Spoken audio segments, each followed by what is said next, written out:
aujourd'hui, on plonge dans les coulisses un peu invisibles de notre quotidien. Oui, on va parler de ce qui mesure, qui cartographie, qui sécurise. Exactement. Et tout ça grâce au titre professionnel. On a quelques fiches là du ministère du Travail, topographie, détection de réseau, géomatique aussi. C'est ça, des titres qui sont en fait de vrais passeports pour l'emploi. Ils valident des compétences très précises que les entreprises recherchent. D'accord. Et on peut les obtenir comment ces titres?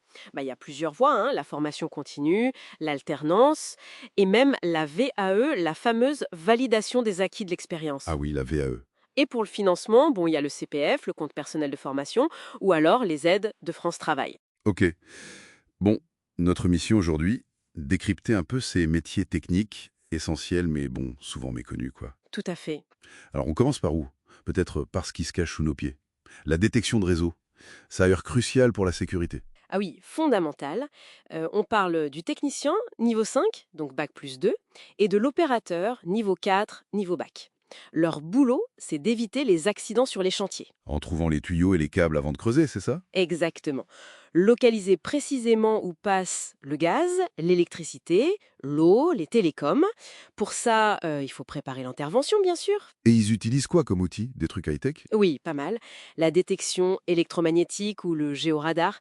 Pense à une sorte d'échographie du sol, quoi. Ça permet de voir sans creuser. Ah ouais, pas mal. Et après, il faut marquer au sol. Et, point très important, il y a l'habilitation AIPR.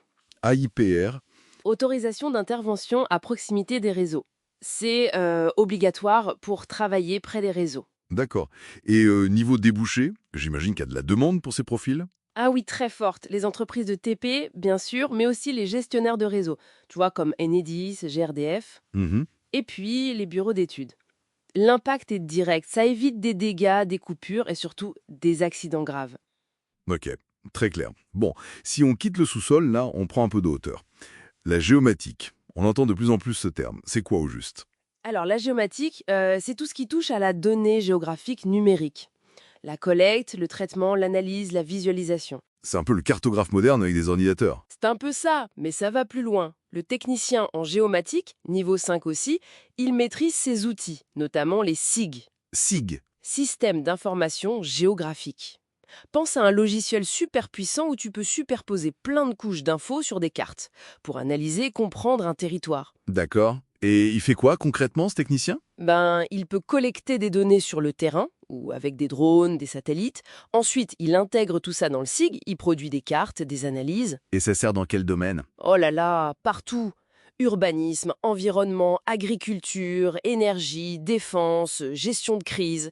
C'est vraiment en pleine expansion. Ça devient essentiel pour planifier, pour anticiper. On parle même de jumeaux numériques des villes, des territoires. Ah oui, j'en ai entendu parler. Ça demande de la rigueur, j'imagine. Énormément. Rigueur et bonne maîtrise des logiciels spécifiques. Oui. Ok. Restons dans la mesure, mais plus traditionnelle peut-être. Les géomètres topographes. Les fiches montrent deux profils différents, là aussi, niveau 5. Oui, c'est ça. T'as le technicien géomètre en cabinet. Lui, son truc, c'est plutôt le foncier, délimiter les propriétés, faire les plans pour le cadastre, les divisions de parcelles. Le côté un peu juridique administratif de la propriété. Voilà. Et de l'autre côté, t'as le géomètre topographe en entreprise de BTP. Lui, il est sur les chantiers. Ah, donc plus sur le terrain au cœur de la construction. Exactement. Il emplante les futurs bâtiments, les routes, il vérifie que tout est construit au bon endroit, aux bonnes dimensions, il suit l'avancement. Mais la base du métier reste la même, j'imagine. Savoir mesurer très précisément. Tout à fait. Les deux font des levées topographiques avec des appareils très précis, des théodolites, des GPS, et ils dessinent les plans sur ordinateur, en DAO, DAO. dessin assisté par ordinateur. La différence, c'est vraiment la finalité. Document foncier d'un côté, plan technique pour le chantier de l'autre. Et là aussi, j'imagine que la précision est essentielle. Au millimètre près. Et la responsabilité est importante. On trouve du travail facilement dans les cabinets de géomètres experts, les boîtes de BTP, ou même dans les mairies, les collectivités. C'est fondamental pour construire et gérer le territoire. Bon, si on résume un peu tout ça, on a des formations techniques, assez courtes finalement, 6 mois, 1 an, 2 ans, Oui, c'est ça, hein. très orientées métier et apparemment avec de bons débouchés. Ça montre qu'il y a des parcours concrets, reconnus, pour acquérir des compétences pointues qui sont recherchées. Précisément, ces titres professionnels, c'est une super réponse aux besoins du marché du travail. Une alternative ou un complément aux études classiques pour des secteurs techniques qui sont vitaux, même si on n'y pense pas tous les jours. Voilà pour ce petit tour d'horizon des titres professionnels techniques. Des métiers qui façonnent vraiment notre environnement, que ce soit sous nos pieds ou vu du ciel. Et ça laisse peut-être une question en suspens, non?